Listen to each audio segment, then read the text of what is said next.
Hello there, and welcome back to this episode of Ignition Time. We are in the middle of an economic boom, and sometimes it makes sense to just go back to the basics.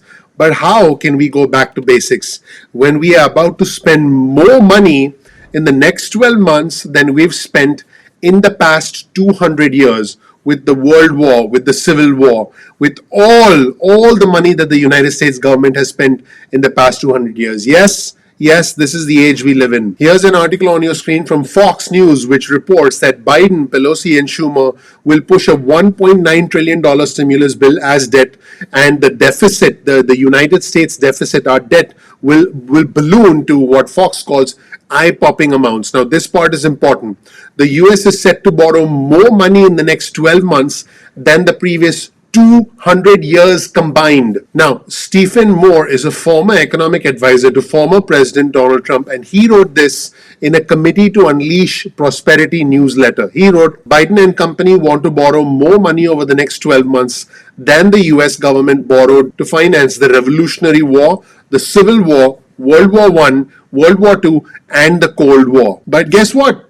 Everybody wants some money. Everybody wants this money. Here's the headline of an article on your screen from Invest in America. Small business leaders across America want the American Rescue Plan and are saying the American Rescue Plan is the big, bold relief we need to save Main Street. Let's scroll down this article and see all the Chamber of Commerce representatives who are on board with the American Rescue Plan. And as we scroll down, you'll see that representatives from all over the country, Republicans and Democrats, mayors and governors, want the American Rescue Plan. You've heard me talk about this before. For mayors and governors and representatives of the local Chamber of Commerce, it's about reality. It's about practicality. But for senators, congressmen, and congresswomen, it's about ideology. It's about politics. So we now find ourselves in a situation where we are in a boom period thanks to excessive amounts of money flooding the system at a high level, at an economic level, unlike anything we have seen in the past 200 years. And this clearly has the support of a majority of Americans. According to a survey released by Morning Consult, you'll see this headline, with congressional stimulus fight looming, 76% of voters back the $1.9 trillion plan, including 60% of Republicans. Let's take a look at this incredible chart. 3 in 4 voters back the $1.9 trillion American Rescue Plan. Now, this is provided by Morning Consult and Politico. I'll provide you with a link to this chart in the description section below. Let's take a look at all the voters who strongly support the American Rescue Plan. 52% of all voters strongly support, 24% somewhat support. Now, this is a share of those who said that they support or oppose this stimulus plan. And as you know, this includes $1,400 stimulus checks and $400 a week in unemployment benefits through the end of August, potentially through the end of September, if Senator Ron Wyden in the Senate is able to get it extended to September, because that's what he wants to do. Let's take a look at Democrats. 70% of Democrats strongly support the plan, 19% somewhat support the plan. Independents, it's 42% and 29%, and Republicans, 34% and 29%, which represents well over 60% of Republicans saying they support the American Rescue Plan. And while all this is happening, I can tell you that many investors are getting high on their own supply. And the reason I say this is that Bitcoin has gone through the roof. The stock market is at an all-time high after a bit of a bump. Asset prices are going through the roof. Home prices are increasing, and we are in the middle of what I consider to be a market bubble. I have been accumulating more and more cash, and I'm going to continue to do that because I'm ready to buy the stocks that I already own in larger quantities when there's a market correction. I've talked about stocks that I own extensively in other videos on our channel, but now I'm going to focus on important comments from Charlie Munger. The 97-year-old Charlie Munger is the vice president of Berkshire Hathaway, Warren Buffett's company, and he's the chairman of the Daily Journal. Now, he said some really interesting things recently in a brand new meeting, and when he was asked to comment on market speculation, he said this is so timeless. Now, for those of you who think, oh, what does a 97-year-old know about the markets? My answer to that is a little bit more than you and a little bit more than me, for sure. Let's take a look at what Charlie Munger said. His first important comment: these things do happen in a market economy. You get crazy booms. I've been around for a long time, and my policy has been to just ride it out. Now, folks, I don't deal with the day-to-day fluctuations of the market. I honestly don't care that the market opens at a certain time, closes at a certain time. I do nibble a little here and there, but for me, it's not about trying to catch the highs and trying to catch the lows, because that is extremely stressful. It's a zero sum game. You've got to be in this game for the long term. Let's hear Charlie talk about the crazy booms in the market and the importance of riding it out. Let's hear from the legend, Charlie Munger. Let's roll the tape. In this year's annual letter, you mentioned the share price increase was driven by speculative frenzy and forced index buying. I would imagine that applies to the broad market too. What are the psychological implications of this type of market behavior? Well, these things do happen in a market economy. You get crazy booms. Remember the dot-com boom, when every little building in Silicon Valley rented at a huge price, and a few months later, they were about a third of them were vacant. There are these periods in capitalism, and I've been around for a long time, and my policy has always been to just ride them out. And I think that's what shareholders do. Now, we all know about what happened with GameStop. I mean, it went down and then it suddenly surged, unrelated to the short squeeze, because there was a change in management. A lot of unbelievable things have been happening, not only with GameStop, but with a whole bunch of other stocks. Here's what Charlie had to say about that. A lot of investors crowd in to buying stocks on frenzy, meaning people just rush and people want to be a part of it. Frequently on credit. He's talking about people using margin, using borrowed money, using potentially credit card money obtained from cash advances on credit cards. And he said because they see them going up, meaning they see the stock prices going up. And of course, that's a very dangerous way to invest. Folks, this sounds super basic, but it's something that is going to stand the test of time, not just today, but I believe 100 years from today. My son is 5 years old, and I have to admit, I collect autographed books. I'm proud to say I have an autographed book from Charlie Munger. It's going to be a gift from me to my son one day, and I do believe that these lessons from Charlie Munger are timeless. Stock market is designed to decimate the weak and to reward those who are mentally strong. It is designed to make the weak say, oh my God, I need to sell, I need to sell. And it is designed to make the strong go, oh boy, things are falling. I'm going to hold on. Or if I have some cash, I'm going to buy a little bit more and I'm going to ride it out. The keywords are ride it out. Let's hear from the legend Charlie Munger about what to do and how to be sensible about and how to invest for the long term. Let's watch. What could investors do to cope better with periodical frenziness? In fact, what shareholders actually do is a lot of them crowd in to buying stocks on frenzy, frequently on credit, because they see that they're going up. And of course, that's a very dangerous way to invest. I think that shareholders should be more sensible and not crowd into stocks and just buy them just because they're going up and they like to gamble. And of course, Kipling once wrote a famous poem called "The Women," and the concluding line was to the effect that you should learn about women from him instead of yourself. But he says, I know you won't follow my advice. And finally, Charlie was asked to comment on everything that's going on. The GameStop story, the Bitcoin story, all the frenzy that's going on now with all these SPACs, special purpose acquisition companies. I do invest in SPACs because for me, it's about the management. And when I trust the management, then I make decisions in SPACs, but they are not for everyone.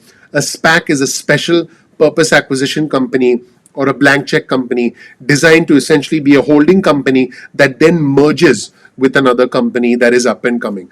But what Charlie Munger had to say about SPACs was this. I think it must end badly, but I don't know when. He's referring not only to SPACs, but he's referring to the frenzy surrounding different parts of the stock market and specifically Bitcoin. Let's roll the tape and hear from Charlie Munger. What are Mr. Munger's thoughts on the recent GameStop short squeeze by social media and the resulting implications on short selling in the future? And another shareholder named Lee asked, Dear Mr. Munger, please share your thoughts on the recent Wall Street Bets GameStop short squeeze. It seems to involve a lot of your standard causes of human misjudgment. Well, it certainly does, and that's the kind of thing that can happen when you get a whole lot of people who are using liquid stock markets to gamble the way they would in betting on racehorses. And that's what we have going in the stock market. And the frenzy is fed by people who are getting commissions and other revenues out of this new bunch of gamblers. And of course, when things get extreme, you have things like that short squeeze. It's not generally noticed by the public, but clearinghouses clear all these trades. And when things get as crazy as they were in the event you're talking about, there are threats of clearinghouse failure.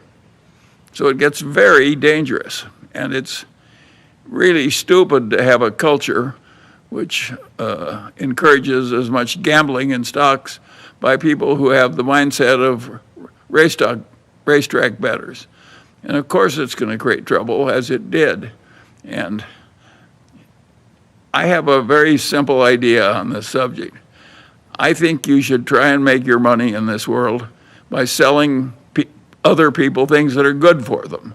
And if you're selling them gambling services where you rake profits off the top, like many of these new brokers who specialize in luring the gamblers in, I think it's a dirty way to make money, and I think that we're crazy to allow it. Many observers see market behavior that reminds them of the dot-com bubble, wild speculation, endless SPACs and IPOs soaring on their first day of trading. Do you agree that there is a close parallel to the late 90s and this is therefore, quote, must end badly? Yes, I think it must end badly, but I don't know when. And that's not all.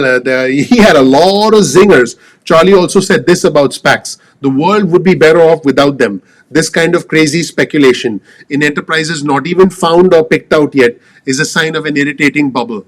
The investing banking profession will sell as long as can be sold. Interesting comments from Munger. Let's roll the tape and hear from him. You know, another shareholder, Bill Roberts, asked about SPACs, and he points out it seems like everyone, including actors, athletes, singers, and politicians, are getting into the business of promoting their own SPAC. Why do you think all these SPACs and the promoter, what do you think of all of the SPACs and the promoters pushing them? Well, I don't participate at all, and I think the world would be better off without them. I think this kind of crazy speculation in enterprises not even found or picked out yet is a sign of an irritating bubble. It's just that the investment banking profession will sell as long as can be sold. And finally, about Tesla and Bitcoin. Munger previously referred to Bitcoin as snake oil, and this is what he just said. I don't think Bitcoin is going to end up the medium of exchange for the world. It's too volatile to serve well as a medium of exchange. It's really kind of an artificial substitute for gold, and since I never buy any gold, I never buy any Bitcoin. I recommend that the other people follow my practice. He said that he and his companies will not be following Tesla into Bitcoin. Pretty interesting. Let's watch what Munger had to say.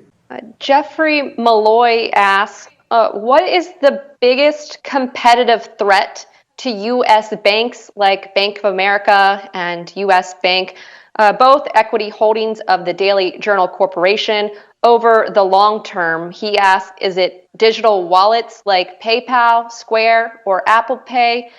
Is it Bitcoin, decentralized finance, or something else? Well, I don't think I know exactly what the future of banking is, and I don't think I know how the payment system will evolve.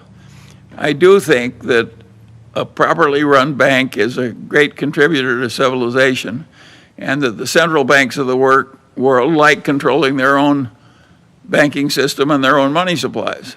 So I don't think Bitcoin is going to end up the medium of exchange for the world. It's too volatile to serve well as a medium of exchange. And it's really kind of an artificial substitute for gold. And since I never buy any gold, I never buy any Bitcoin. And I recommend that other people follow my practice. Bitcoin reminds me of what Oscar Wilde said about fox hunting. He said it was the pursuit of the uneatable by the unspeakable. That's it, everyone. Timeless lessons from Charlie Munger as we prepare to borrow more money in the next 12 months than we've borrowed in the next 200 years as businesses, as CEOs, as mayors and governors across the country push for more stimulus, as the Democrats ram it through with budget reconciliation, and as the Republicans say, hey, this is a liberal democratic wish list. We are heading into a brand new world. I believe we're in the wild, wild west. Let me know what you think in the comment section below. I hope you learned something new. Please give me a like. I would really appreciate that. That really helps out the YouTube algorithm. That would be your way of rewarding me. I don't want any Bitcoin. I don't want any Tesla. All I want is a like from you. And all I want is for you to subscribe and enable notifications. Thank you so much for watching. I'm looking forward to seeing you in the next episode of Ignition Time. Take care. Bye.